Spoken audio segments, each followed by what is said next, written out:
Hey folks, it's Tom, your Frugal Prepper. This is my Buick Lucerne, 2006. I love this old car. I'm never getting rid of it. You just can't buy cars with a couch anymore, right? I took it to Mansfield the other day. It's like a 2.5 hour trip each way, and so I was on my way back. It was shaking on the way there a little bit. It's had some shaking that's gotten a little worse and a little worse and a little worse. And I've known that the passenger side axle is getting questionable, so I need to replace that. But then it started shaking really bad on the way home. I got just through Columbus and it just started shaking like crazy. Even slowing down, going 55 and it was pulling. It was pulling to the right. I had to keep it to the left, right? Pull the wheel sideways, and it's always had a pretty good alignment on it. So I'm gonna see what's wrong. If it's a tire, if it's the axle. Usually, if you slow down and the shaking goes completely away, it's an axle. But unless they're really bad. And I know it's pretty bad because when I would take turns, I would hear it clicking on the right side. Like so I'm going to see if that's all it is, if I got a bad tire or something else is going on. I'm going to also just check the front suspension components as far as the alignment, like the tie rod ends. Make sure they're not loose. Make sure I don't have any wheel bearings loose. So I'm going to get her jacked up and then we'll check it out. Alright, I'm going to show you kind of how you do a quick inspection. Now, ball joints on these are kind of hard to inspect because you got to get under there while you're putting some weight on the wheels. So you can jack them up, put them on like some 6x6s, let it down a little bit, keep some jack stands under there too, even if they're not touching quite, keep them under there as an extra emergency support. Then you have to get under there with a pry bar and pry on it. I personally don't like that. I don't think it's safe. If I had a lift, it'd be a different story. So what I normally do is I just take the strut out and, just disconnect it from the strut and then pull up and down on that knuckle and see if there's any play. I'm pretty sure this doesn't have bad ball joints because I replaced control arms on it not that long ago. So the next thing we're going to do is check for a bad wheel bearing. So what you want to do is reach up here and you're just going to grab a hold of your coil spring. Just grab a hold of it, right? Hold on to it. Then you're going to spin the wheel. And you're going to see if you hear any, or you feel any like vibration things in there. If you feel anything like going, then you have a bad wheel bearing. Does that mean your wheel bearing's good if you don't? No, it can still have play in it and not make noise, or it can make noise and not have play in it, right? A lot of times when they are making noise, they'll sound kind of like a big dump truck going down the road. They'll be whoa, whoa, whoa, whoa, whoa, and they still may not have any play in them. So the next thing you're going to do is grab a hold of the top and the bottom of the tire and try to move it up and down. And this is going to tell you, is my wheel bearing got any play in it? And this one has no play in it. It's making no noise. So that's good. So the next thing we have to worry about is the tie rods, right? And the rack and pinion and the steering. So if you push this really hard, it'll turn because it'll turn the other wheel. It's off the ground as well. In fact, it has to be off the ground in order to turn this one, right? You have to take them both off the ground. But what we want to do is just wiggle it a little. Wiggle it just a little bit. And we see that is a bad tie rod end. Alright? And so you have to say, is that an inside tie rod end or an outside tie rod end? I can look through the wheel and I can see that it's the outside tie rod end. But let me take you underneath and show you. Alright, there's our outside tie rod end right there. And so now if we move this, you can see that moving around. You can see all the play in it. And we'll check to make sure our nut on the bottom is tight. It has the cotter pin in it, so it's not the nuts loose or anything.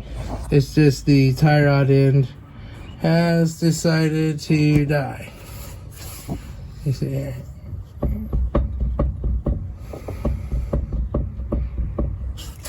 So the next thing you'll want to do is look up at your inner tie rod end, which is right here, right? And you'll want to move it and see if there's any play in that, and there's not. So that's just an outer tie rod end problem. Okay. So now, do you have to get an alignment after you replace that? Yes. Yes, you do. Can you get by without doing an alignment? Yes. Okay. Are you going to experience, uneven tire wear after a while? Probably, unless you get it professionally aligned. But you can put this in here, count the number of turns it comes out when you're turning it off, turn the new one in approximately, then take it for a drive. As long as the other one was good, right? As long as the other one's good, and it was an alignment before, you can drive it, see which way it pulls, turn it a little bit, see if it pulls less or more, turn it the other way or turn it more, right? And you'll get them really darn close, right? But you really want to get alignment because the tires are supposed to be slightly towed in like 1/8 of an inch angle to keep it from wandering and stuff. So yeah, you'll want to get a professional alignment. So now I'm going to go over here and check the other side. Okay, so again, I'm going to grab a hold of the strut up here. I'm going to give her a turn. I'm not feeling anything. Feels good. Feels wonderful. I'm going to grab a hold of the top to the bottom and try to move it. I cannot feel any movement in there at all. Wheel bearing's good. And now we're going to go side to side with it. And this one feels like it is bad too. Now, I already showed you how to do this on the other side, so I'm just going to reach back in here. I'm going to grab the inner tie rod end, and I'm going to move it. And do I feel any play in it? No. All my play is coming from this outer tie rod, which I can see through the wheel. And I can see it moving like crazy. So I've got 2 bad tie rod ends. Now, I also check the tire on the other side. You want to feel this way. Is it got any sharp edges? Well, it's starting to get some out here because that alignment's been off for so long with those tie rod ends going out. And you want to see, is the tire level? This tire is not level. Let me get a ruler and I'll show you what I'm looking at. Alright, so here's where the dip in the tire is, and it's swollen right here.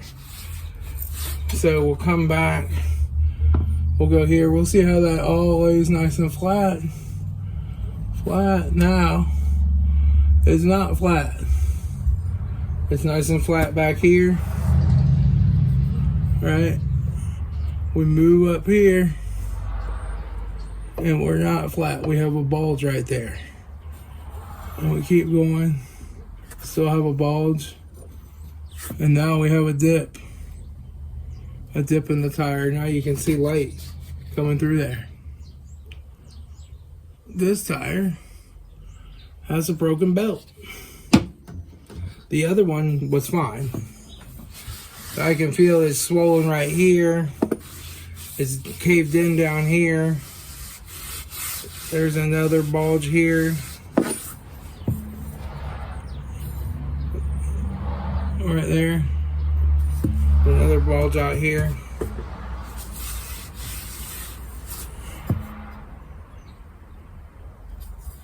Yeah. This is a good tire. It still has plenty of tread left on it. It is a Kelly. It's an expensive tire. And it broke a belt. I can tell you, I was taking a trip to Mansfield like 3 weeks ago or 4 weeks ago, and I hit a big giant pothole right on this side. It damn near swallowed the whole car up. And that's what's taking out this tire. This all feels pretty good. And here's the bulge. And here's the dip. There's a big dip here and a big bulge here. And that's because that those belts run this way, right? And so it's broken a belt right here. It's swelling up right here. So that's where my crazy vibration was coming from, right? Now, as far as the axle, is the axle bad on this car? Yes. I know it's bad. And I'll see if I can get you to hear it, but I'll see if I can reach back in here and just grab it.